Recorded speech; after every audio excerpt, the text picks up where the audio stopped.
Right, back in Norfolk. I've crossed the Norfolk border. First game of the championship season. I don't think it could have gone too much worse. Oxford United 2, Norwich City 0.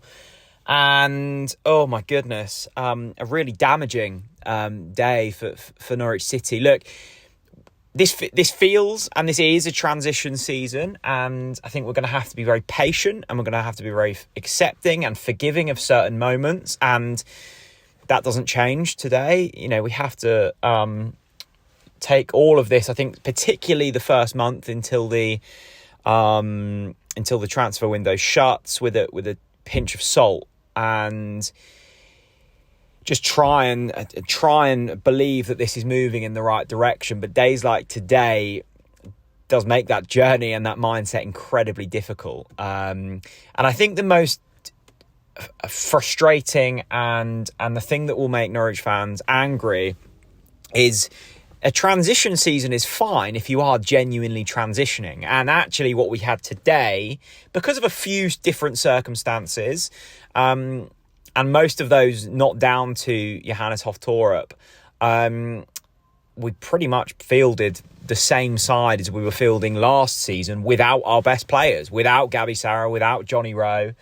So it was all of the bad bits of last season accumulated into one and thrown out against Oxford, barring Callum Doyle, who came on and who started, and Forson, who came on in the second half. It was pretty much the same side. So it isn't a transition, or it certainly wasn't a transition today. It was more of the same of last season with a few added additions. There was a sour taste in the mouth of all Norwich fans going into it when we found out the news that Jonny Rowe wasn't only not starting, but had ruled himself out of starting. He's obviously been linked with a move to Marseille.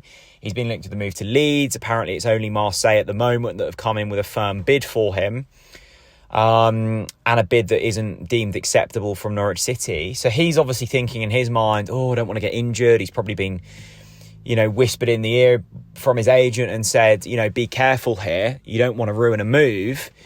But at the end of the day, Jonny Rowe is contracted to Norwich City Football Club. Norwich have been the breakout club for Jonny Rowe. We've given him plenty of opportunities. For him to then go, no, not fussed about today's game, lads. I'm thinking about a move to France or a move up to Leeds, I think is incredibly disrespectful, not only to the fans, not only to his head coach, but also his teammates, who he has let down. He was a big part of pre-season, and to then go to his head coach the morning of a game and say, I don't want to be a part of today, throws everything up in the air. He would have been starting today. He would have been in that starting 11. So it means that the whole system has to be changed because of one man and one man's selfishness. And I think that's incredibly poor form. And I sincerely hope that Jonny Rowe comes out and apologises for his actions, because that's not good enough. It really isn't. Adam Eder was out there today, and granted, he's had his own trials and tribulations in pre-season of himself, but he came on and I thought made a fairly good account of himself, and he's obviously been linked with a move to Celtic, and I'm sure will be wanting to go to Celtic. So that was incredibly disappointing. But we didn't lose because we didn't have Jonny Rowe. We lost because of incompetency from our defence, and Grant Hanley and Shane Duffy starting together isn't the lineup I wanted to see, and I certainly hope we don't see that lineup again this season. I couldn't believe, actually, I saw from NCFC numbers, I don't think Shane Duffy and Grant Hanley have actually started at centre-back pairing ever for Norwich City. Apparently the last time they played together was in 2016 when they were at Blackburn together. So hopefully that was the first and last time we see them as a centre-back pairing for Norwich City. You've got Cordoba, who will hopefully be returning from injury at some point. You've got Brad Hills. You've got Callum Doyle, who, based on today's showing, I thought he was okay, but he looks more of a centre-back to me than a left-back. He's big, he's bulky. He was fuming at most of his teammates for the majority of that game.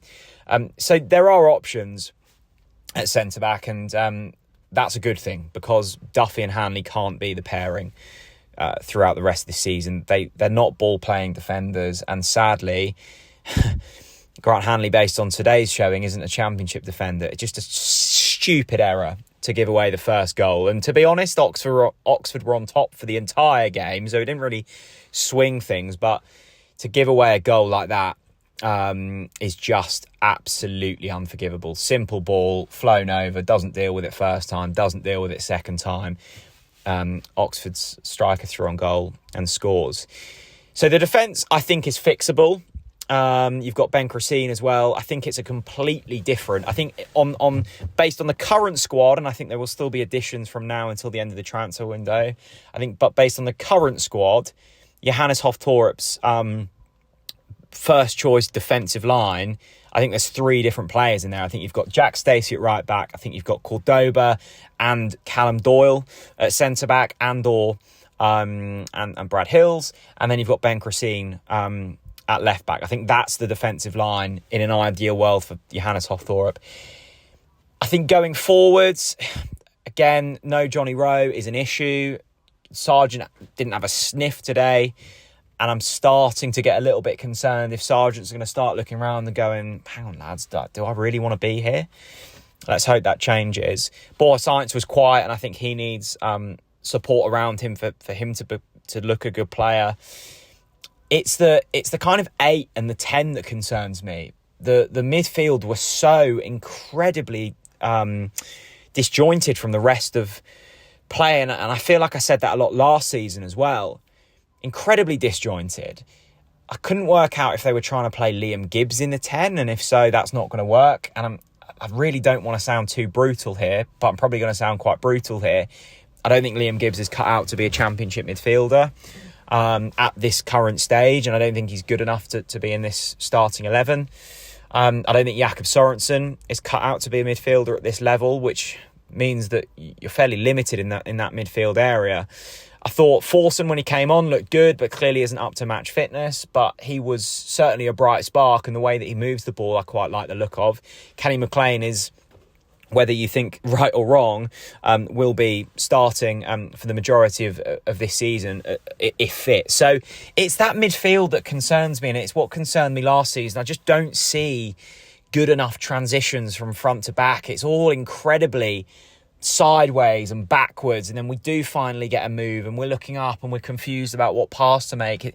There's no fluidity in that midfield, and I think that's partly down to system, and I'm hoping that over time Johannes Hoff-Thorup will implement a style that works, but I think it's down to personnel as well. Without Sarah and without Rowe, you take out a lot of goal contributions from last season and a lot of individual spark, and you're really struggling for creativity. So let's say that Jonny Rowe gets sold, hopefully for an amount that Norwich deem fit, although it does chuck Norwich in a really difficult situation now, because both Marseille and Leeds will be looking at this and going, well, we can almost force a move now because Jonny Rowe's kicked up a fuss and annoyed the fans and annoyed the head coach and annoyed the board, so we can come in with an insulting offer and try and manoeuvre something here because he clearly doesn't want to be there. Adam Ida's probably going to go to Celtic, and you've already sold Gabby Sarah for 20 million quid. So you're looking probably at a sum around about 35, 40 million quid in player sales this summer. That needs to be reinvested, and it needs to be reinvested quickly now because we've got, 3 weeks until the end of the transfer window. I suspect the Rowe deal and the Ida deal will rumble on for another week. There are a lot of missing pieces in this side, and we're running out of time. It feels as if it's going to be a car crash until the end of the transfer window, and it feels like we're just going to have to hang on for dear life. I think the Stevenage game presents opportunity to tinker with the system slightly, and bed in try and bed in a few new players, an opportunity for Kamara and Brad Hills and Forsyth to maybe make a bit of an impression as youth players. I'm not sure on the fitness of Cordoba and Ben Cressine. So there's still a lot of moving elements, and look, I think this was always going to be a transition season, and I think it will probably be a mid-table-ish finish. I wouldn't get too down on today's performance because I think, as I say, the starting 11 in a month's time is going to look so incredibly different to today's, and I feel a little bit sorry for Johannes in terms of the hand he's being dealt. That doesn't forgive starting Hanley. That doesn't forgive starting Shane Duffy. But remember Daniel Farker, 4-0 away from home, and very early on in his tenure as Norwich City head coach, he had a very similar moment where he started Russell Martin, where he started Marcel Franca, and that was the moment, I think, where something clicked for him, and he switched things up a little bit. And it wasn't an instant fix, but it was you need a change of guard, I think, and you need a moment to go, oh, okay, I see what the issue is now. And I'm hoping and I'm praying that moment was today. And we look back on that dismal 2-0 defeat at the Kassam with 3 stands and go, oh, we needed that. Maybe I'm clutching onto straws here. And I want to believe in the movement. I really do. And I do believe in this next step. You have to. It's our only option. You've got to believe in it. But there's a lot of moving parts, and it's going to take time. And I think it really, really hit home for me today just how big a job Johannes Hofthorup and Ben Napper and the board have on their hands. This really is a complete rebuild, and I don't think we've seen that for a long while. This is a rip up and start again type job, and let's see if they've got the minerals to do that. But it was a damning display. I'm incredibly disappointed with Jonny Rowe. I didn't think that was in him to force a move like this, and you know, if that's his agent that's been in his ear, then I think he needs to look for new representation, because he's gone from an absolute Norwich hero to suddenly becoming, well, another young player that has maybe got above his stations a little bit too soon, I'm afraid.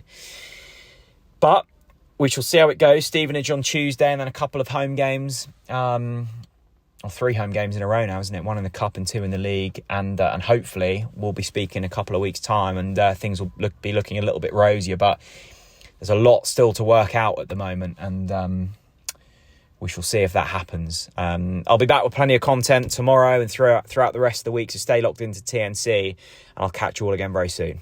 Bye-bye.